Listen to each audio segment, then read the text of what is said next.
Je vais passer la parole à notre collègue Christophe Moussu, prof de finance, qui va revenir sur des choses plus organisationnelles, sur le fonctionnement et sur le lien entre les opérations financières et la crise. Très bien. Alors, bon, j'aimerais qu'on revienne un petit peu sur le mécanisme, je dirais un petit peu les déclencheurs de la crise. Et depuis, je ne veux pas faire trop long, mais depuis, je dirais, le début de l'année, on a des collègues qui disent « Alors les financiers, vous vous sentez à l'aise ?»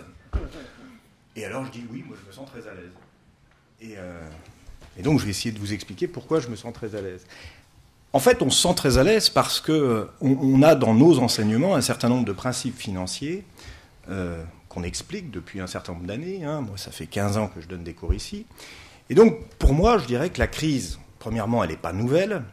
Elle n'est pas du tout nouvelle. Maintenant, elle est choquante. Elle est choquante par son ampleur. Et ce qu'on va essayer de comprendre, c'est, pourquoi elle n'est pas nouvelle, et puis, deuxièmement, ce qui l'a amplifiée.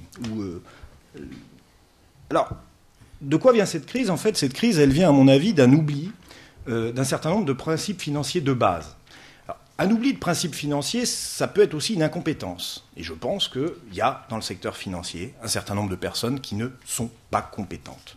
C'est-à-dire qui mènent des opérations alors qu'elles ne devraient pas être à la place où elles sont. Ou alors, ça peut être une volonté d'oublier ces principes. Et la volonté d'oublier les principes, ça peut être lié à des mauvaises incitations. Donc là, on a un problème de système, c'est-à-dire qu'on vous incite à oublier ce qu'on vous a enseigné. Ou alors, c'est un problème d'éthique. C'est-à-dire, après, à un niveau personnel, ça peut poser un problème d'éthique. C'est-à-dire que si vous pensez faire mal, vous êtes incité à le faire et vous le faites effectivement, ça peut poser un problème d'éthique. Et je pense que tout étudiant qui travaillera en finance devra se poser la question un jour. Alors, venons sur les principes oubliés, puis je vais essayer de refaire un petit peu la synthèse, assez rapidement, puisqu'on a très peu de temps, sur la crise. Et simplement, premier principe oublié par les banquiers, mais ce n'est pas nouveau, c'est que quand on apporte un bien en garantie lorsqu'on octroie un crédit, un bien apporté en garantie sur un crédit n'a de valeur que par rapport à un marché secondaire. Ça, c'est un problème classique des banquiers. Le problème classique des banquiers, c'est que quand ils prêtent pour financer un avion, quand ils prêtent pour financer une voiture, quand ils prêtent pour financer une maison, un immeuble, des bureaux, eh bien, ils ont l'impression qu'ils ne prennent pas de risque à partir du moment où ils prennent une garantie sur cet actif. Et cette croyance est très grave. Pourquoi cette croyance est très grave ? Parce que si vous pensez ça, eh bien, vous allez, à un moment donné, parce que ça vous arrange, distribuer beaucoup de crédits. Et cette offre de crédit extrêmement large va conduire à une augmentation des prix de l'immobilier. Forte. Et ensuite, pour une raison ou une autre, c'est-à-dire parce que vous avez un choc extérieur ou parce que le système a généré ce choc, eh bien, vous allez avoir des défauts. Et le marché va se retourner.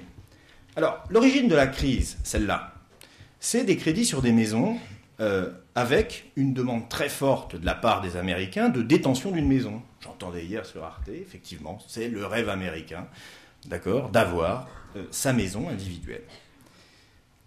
De nouveau, les banquiers ont cru qu'à travers une certaine prise de garantie, il y a d'autres mécanismes, mais commençons par celui-là. À travers une prise de garantie, le risque était faible. Il y a donc eu une hausse extrêmement forte de l'offre de crédit, par conséquent, une hausse forte des prix de l'immobilier. Et forcément, comme on a augmenté le crédit, vous n'allez pas détenir 10 maisons. Donc qu'est-ce qui s'est passé ? Il s'est passé qu'on a été distribué du crédit à des ménages de moins en moins solvables, en faisant des montages de plus en plus risqués, avec des différés d'amortissement, avec des différés d'intérêt, avec des taux variables. Et qu'est-ce qui s'est passé ? Jean-Marc le disait, on a eu une hausse des taux. Cette hausse des taux a conduit à des défauts.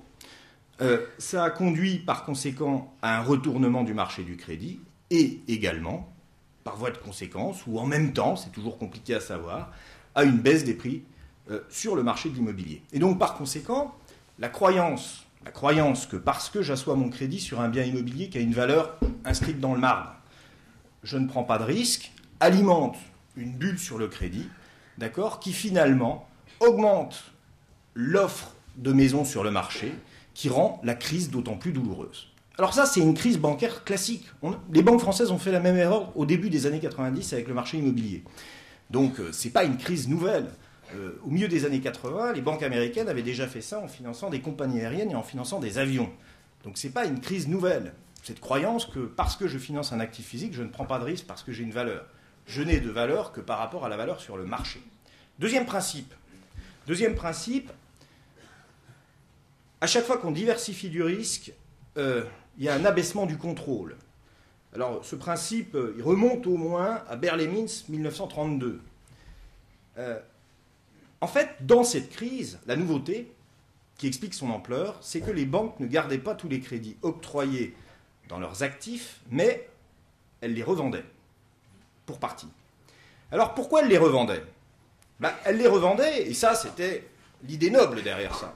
C'est que quand on revend des crédits, on est une banque dans la région de San Francisco, si on revend des crédits, eh bien c'est pour quelque part diversifier. C'est-à-dire on les revend dans un fonds qui va les grouper avec d'autres crédits, si bien que ces fonds vont avoir des éléments intéressants en termes de diversification du risque. Pourquoi ? Parce que vous mettez de la maison en Virginie, en Californie, dans la région de Boston, et donc quelque part il y a une diversification du risque géographique. Donc ça, c'est la raison noble derrière la revente de ces crédits. Maintenant, pourquoi elle faisait ça aussi ? Parce que c'était profitable. J'insiste pas trop, j'ai vu le responsable d'une très grande banque française un jour qui m'expliquait que le but de la banque, c'était de distribuer énormément de crédits pour fabriquer des blocs de 25 millions d'euros, parce que quand on avait un bloc de 25 millions d'euros, on pouvait le titriser. Et lui, à son niveau, qui était responsable de la structure qui faisait cette titrisation, il engrangeait des bénéfices importants et des bonus en fin d'année importants. Donc le but, c'était de faire du crédit à tout prix, pour pouvoir réaliser ces opérations de titrisation. Alors pourquoi la banque laisse faire ? Pourquoi la direction de la banque laisse faire ? Parce que ça répond à la réglementation. Ça va dans le sens de la réglementation. Et ça répond aussi aux incitations du dirigeant de la banque. Premièrement, pourquoi ça répond à la réglementation ? Parce que quand vous sortez vos crédits de l'actif, quand vous sortez les prêts que vous avez consentis, eh bien, ça permet d'améliorer votre ratio de solvabilité. C'est-à-dire qu'à chaque fois que vous avez des crédits à votre actif, vous devez normalement augmenter vos fonds propres. Si vous les sortez, vous n'êtes pas obligé d'augmenter vos fonds propres.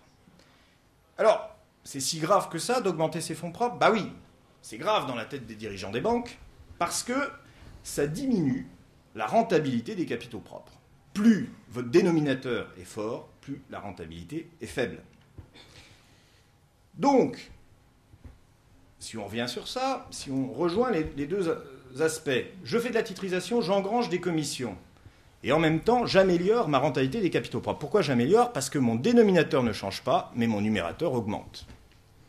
Donc, l'incitation au niveau des directions des banques et des cellules qui faisaient de la titrisation est très forte de continuer ce mécanisme.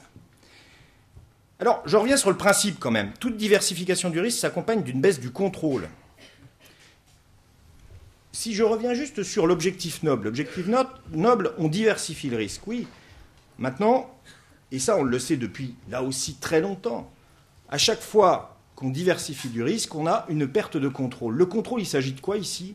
Le contrôle, c'est le contrôle sur l'origination du crédit, c'est-à-dire sur la personne à laquelle on va prêter, sur la capacité effectivement de prêter à un risque correct ou prêter à un risque correct compte tenu du taux auquel on va prêter. Et puis d'autre part, il y a aussi un problème de surveillance pendant la durée de vie du crédit.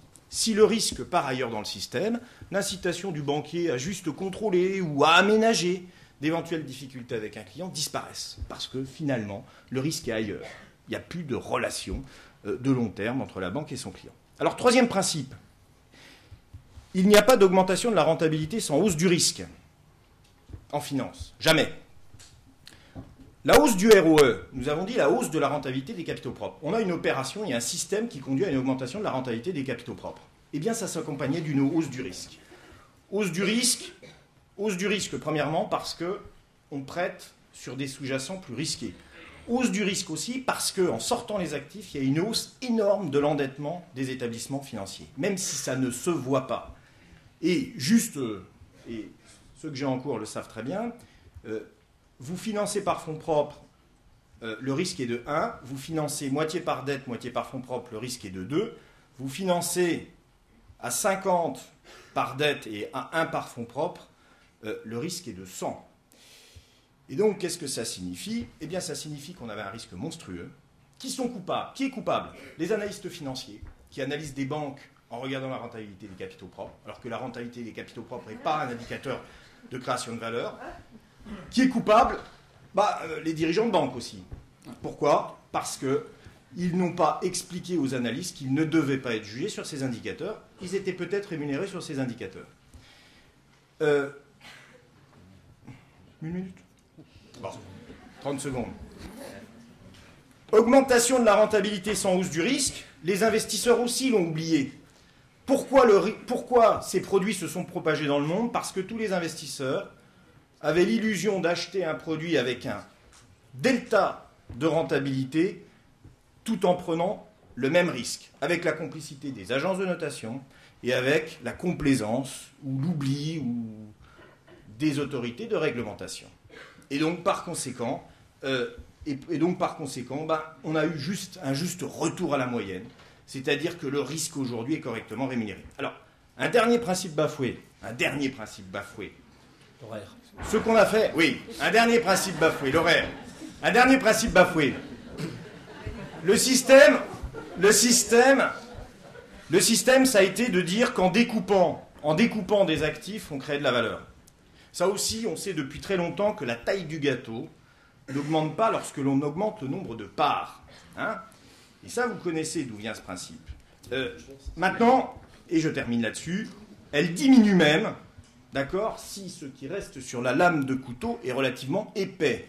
Et je pense que les coûts de l'intermédiation, bonus, salaire et autres, étaient un peu trop conséquents. Donc je ne suis pas étonné de cette crise. Voilà, et on parlera de l'avenir. Merci beaucoup.